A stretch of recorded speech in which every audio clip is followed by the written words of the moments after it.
Canadá, elecciones legislativas, elecciones generales, y se ha terminado el gobierno conservador de Stephen Harper después de prácticamente una década.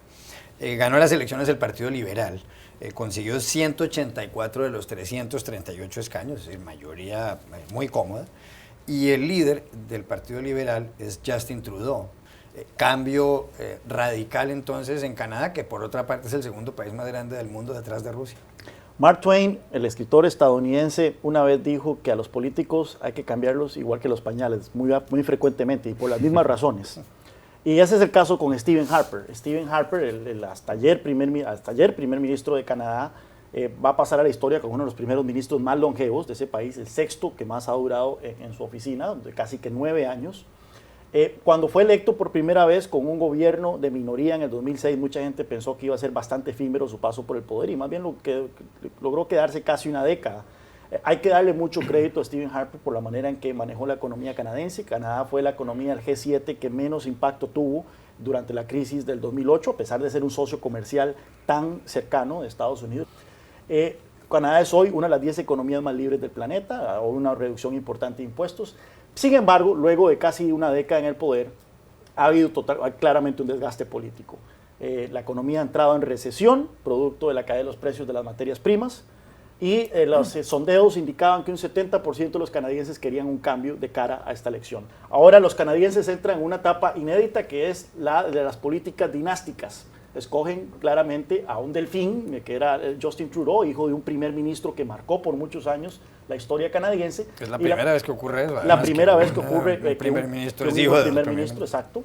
Vamos a ver qué tal les funciona, Efectivamente tiene políticas bastante, por las cuales yo veo con entusiasmo el tema de la legalización de la marihuana, va a ser un tema bastante interesante. Los mexicanos no tienen una opinión muy positiva de Stephen Harper, el gobernante saliente del Canadá. ¿Por qué?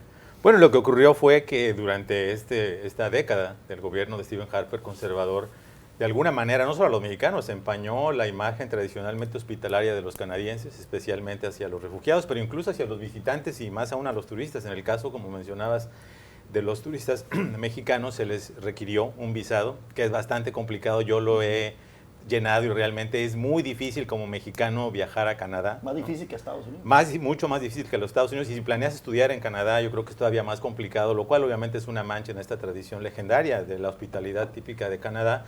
Y hizo muchas otras cosas, por eso no sé si comparto completamente ese color de rosa de la corbata de Juan Carlos con el diagnóstico que hizo de la situación económica, porque lo que estamos viendo justamente que en esta década lo que hizo fue revertir muchas de las acciones, ir en sentido contrario de la dirección que el Trudeau original llevó al Canadá. Por ejemplo, hizo recortes significativos a los impuestos, a los ricos y a las empresas, pero en detrimento de dineros para las personas más vulnerables.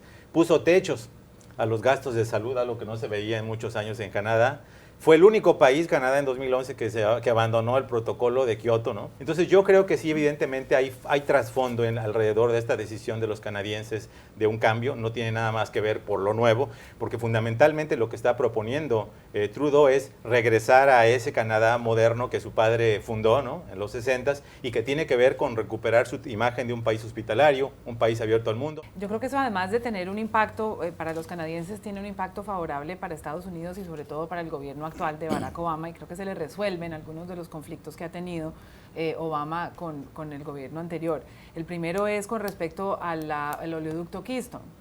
Este nuevo primer ministro Trudeau ha decidido y ha acordado hacer los estudios ambientales que pide Estados Unidos antes de lanzar este enorme proyecto petrolero.